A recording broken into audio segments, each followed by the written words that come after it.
네, 여러분 안녕하십니까. 훈이쌤 이동환입니다. 오늘은 2월 2일입니다. 날씨가 좀 춥습니다. 여러분들 감기 조심하시고요.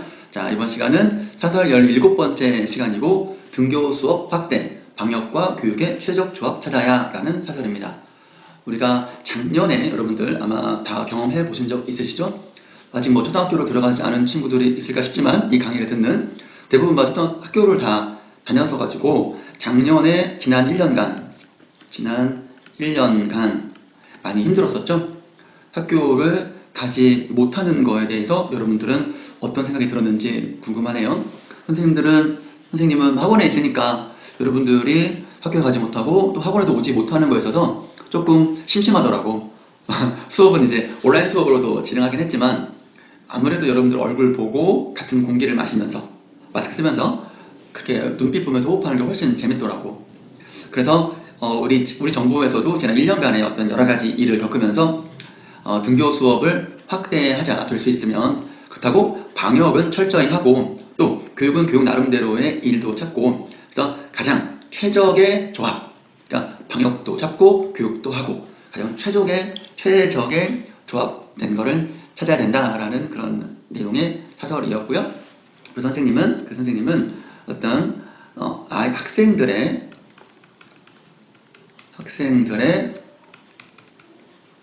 학습권과 그래도 건강이 우선해야 되는 거 아니냐, 이런 논란이 있을 수 있을 것 같아요. 공부도 중요하지만 건강이 중요하다, 학교 보내는 건 좀 문제가 있지 않냐 라고 다른 관점으로 얘기할 수 있을 것 같아요. 여러분들은 어떻게 생각하십니까? 어느 것이 우선일까요? 둘 다 고려할 수는 없을까요? 이런 에 대해서 여러분들이 한번 생각해 보시고, 만약에 여러분들이 이제 학교에 가게 되면, 이제 등교 수업을 하게 되면 여러분들이 그 일상의 소중함을 좀 느꼈으면 좋겠고요. 친구의 소중함도 포함되겠죠. 가까이서 같이 밥도 먹고 하는 그런 얘기도 하고, 그런 친구의 소중함과 그리고 여러분의 건강 문제를 잘 고민해보는 계기가 되길 바라고요. 그래서 이 글에서는 두 개 정도가 이제 강조점이 될 것 같고요. 어휘는 이따가 정리하겠습니다. 내용 볼까요? 정부가 새학기에 유치원과 초등학교 저학년부터 등교 수업을 확대하는 쪽으로 가닥을 잡았다. 가닥을 잡았다라는 얘기는 이쪽으로 가기로 했다. 교육부는 1월 24일을 얘기하는 것입니다. 2021년이요.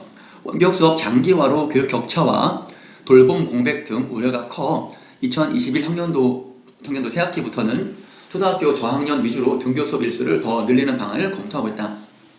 우리 예전에 사설 8번인가요? 그래서 코로나 1년으로 교육 격차가 더 확대되었다, 그런 사설이 있었습니다. 8번인가요? 9번인가요? 지금 기억이 확실치 않네.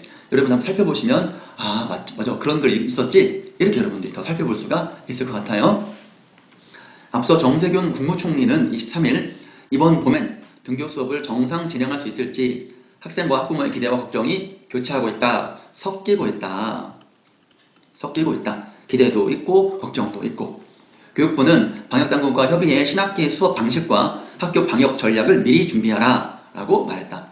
이낙연 더불어민주당 어제 공부했었죠? 여당입니다.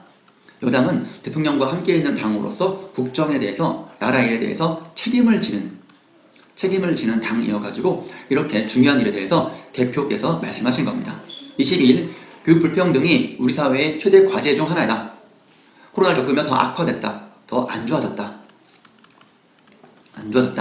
유치원과 초등학교 저학년에 대한 책임 등교 실시를 검토하자.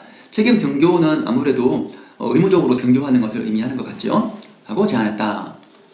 자, 정부가 등교 수업을 확대하는 이유는 자명하다. 확실하다. 지난해 수업이 대부분 온라인으로 진행되면서 학생들의 학교생활 부적응, 학부모들의 돌봄 부담 가중, 더 심해졌다. 교육 격차가 더 확대되었다. 이런 것들 여러분들, 학생들의 학교생활 부적응, 학부모들의 돌봄 부담 가중, 교육 격차 확대, 이런 것들이 온라인 교육으로 인해 생기는 문제점일 수 있어요. 여러분들 정리해 주시면 좋을 것 같고요.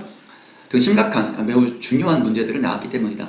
특히 부모와 교사의 관심이 매우 중요한, 절대적인이란 말은 여기서는 매우 중요한으로 이해하면 되겠습니다. 어린 학생들, 저학년이죠. 유치원, 저학년이죠. 1, 2학년, 2학년, 3학년. 비대면 수업의 부작용은 매우 크다.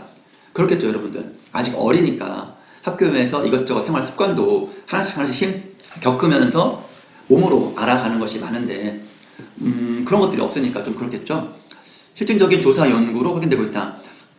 그러니까 이런 것들은 그때 사설에서 어떤 교수님의 연구였잖아요. 그런 것처럼 실증적인 연구면 우리가 믿을 수가 있죠. 아, 그렇게 심각하고는 신뢰성이 높아지는 것이고, 사설에서는 뭐 분량 때문에 어떤 연구인지 소개는 하고 있지 않습니다. 인터넷에서 검색해보면 나올 수 있겠죠?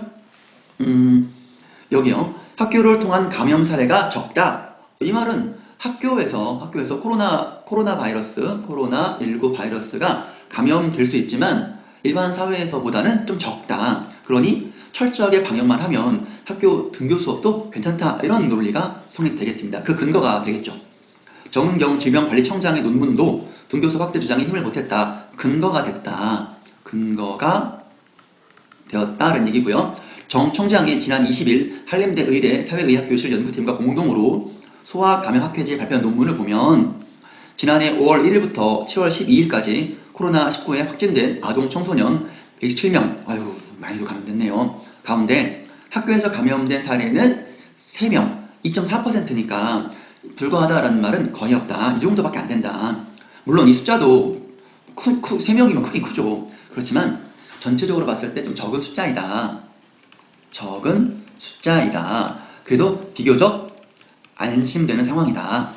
교실 내 책상 띄워앉기, 가림막 설치, 수시로 늘 일상적으로 체온을 측정하고 또 이제 소독도 하는 것이죠. 여기 빠졌네 그게. 손소독도 수시로 하면 이런 방역수칙을 우리가 해왔던 대로 지키면 학교 내에서 감염 위험이 크지 않다. 그러면 이런 논리로 등교 수업이 가능하다라는 결론 다시 한번 말씀드리겠습니다. 뉴질랜드, 아일랜드, 오스트레일리아 등 외국의 선행 연구 결과도 일치한다. 외국의 사례로 근거로 가지고 왔네요. 역시 신뢰성이 높아지겠죠? 다만 이 논문은 조사 기간이 5에서 7월로 3차 유행이나 변이 바이러스 등장 등 최근 상황이 반영되지 않은 한계가 있다. 좀 문제가 있긴 있다. 아직 좀 부족하긴 하다. 조사 시기를 달리해도 동일한 결과, 즉 2.4% 수가 그렇게 적게 나올 거라고 장담하기는 좀 어렵다. 상식적으로 대면 수업 확대하면 그만큼 감염 위험은 커질 수밖에 없다. 아무래도 그렇겠죠? 만반의 준비, 모든 준비가 필요하다. 많은 준비가 필요하다. 정부는 등교 수업 확대로 감염 위험이 커질 가능성을 면밀히 아주 매우 정확히 세밀히 파악하고 세밀하고 정교한 꼼꼼한 방역대책을 세워야 한다라고 주장하고 있는 것이죠. 방역과 교육이라는 두 마리 토끼를 잡을 수 있는 최적의 조합을 찾아내야 한다. 역시 주장하고 있습니다. 또 유치원과 초등학교 저학년을 제외한 나머지 학생들, 초등 고학년, 중학교, 고등학교 학생들은 당분간 일정 기간 원격 수업이 피할 수 없다. 만큼 이에 대한 대책 마련에도 소홀함이 없어야 한다. 지난해처럼 부실한 준비로, 지난해 우리가 많이 처음 겪었으니까 여러 가지 어려움이 많았었죠. 인터넷도 끊기고 장비도 없고 그랬었습니다. 부실준비로 학생들과 학부모들의 원망이죠. 원망을 사는 일, 원망을 듣는 일이 없어야 한다.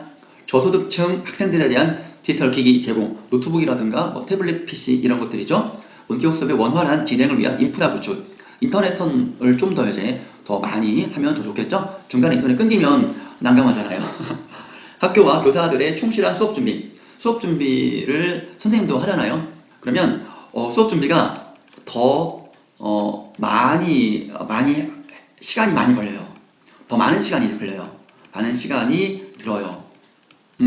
통상적으로 우리가 60분 수업 준비를 하면 보통 한 70분, 80분 정도의 수업 준비를 해야 온라인 수업 60분을 할 수 있다고 합니다. 선생님이 직접 해봐도 그 온라인 수업 하는 게 더 에너지가 더 많이 들더라고요. 그러니까 선생님들도 이런 고충, 어려움이 있으니까 여러분들이 선생님 수업 준비하시느라 고생 많으셨습니다. 이렇게 학교에서 뭐 학원 선생님이야 뭐 괜찮고 학교 선생님들이 힘드니까 더 많이 여러분들 응원의 메시지 같은 거 해주면 학교 선생님들도 더 힘을 내서 여러분들과 함께 더 재미난 수업을 하실 수 있을 겁니다. 그렇게 여러분들 해주시면 좋을 것 같습니다. 쌤의 당부 되겠습니다. 등 제반 여건, 모든 여건을 여건은 환경이라고 이해하면 될 것 같고요. 새학기 시작 전에 갖춰 시행착오를 되풀이하지 않기를 바란다는 당부 되겠습니다. 네, 그럼 다시 이제 위로 가서 내용 정리는 이렇게 했고요. 그래서 학습권을 위해서 여러 가지 준비를 하고 또 건강권도 소중하니까 철저한 방역 대책을 마련해라 라고 이제 사설에서 이야기하고 있고 우리는 그 주장에 대해서 타당하다. 학습권도 소중하고 건강도 소중한데 이 둘 다 최적의 조합을 찾되 상황이 심각해지면 쌤 개인적으로 심각해지면 건강이 더 우선이죠. 학습은 어떻게든 온라인으로 여러 선생님들께서 최선을 다해 준비해 주시는 게 맞다고 생각합니다. 건강을 잃으면 공부가 무슨 소용이겠습니까, 여러분? 그래서 항상 건강 중심으로 건강을 가장 최우선으로 공부도 하시고 여러분 생활도 지키시기 바랍니다. 그러면 어휘 정리하고 마무리하겠습니다. 어휘는 3개 정도만 정리할까요? 교차하다라는 말은 길이 서로 같이 겹치는 걸 교차하다 그래요. 여기 맥락에서는 서로 섞이다. 기대와 우려가 교차했다. 기대와 우려가 섞였다. 기대도 있고 우려도 있고 걱정도 있고 이렇게 이해하시면 되고요. 정교하다라는 말은 굉장히 세밀하고 꼼꼼한 거를 정교하다라고 합니다. 정교한 설계가 빈틈이 없고 꼼꼼하다라고 잘한 거죠. 정교하다는 얘기는. 자, 원성은 원망하고 목소리 성자예요. 즉 원망의 목소리. 그 원성을 산다. 원성을 듣는다. 원성 듣는 일은 없기를 바랍니다, 여러분들. 자, 이번 시간 사설 17번째 시간 우리의 최적의 관심사이죠. 코로나 때문에 학교를 갈 수 있을지 없을지 곧 신학기가 되는데 그와 관련된 글 등교 수업 확대 방역과 교육의 최적 조합 찾아야 라는 글이었습니다. 여러분 수고 많았습니다.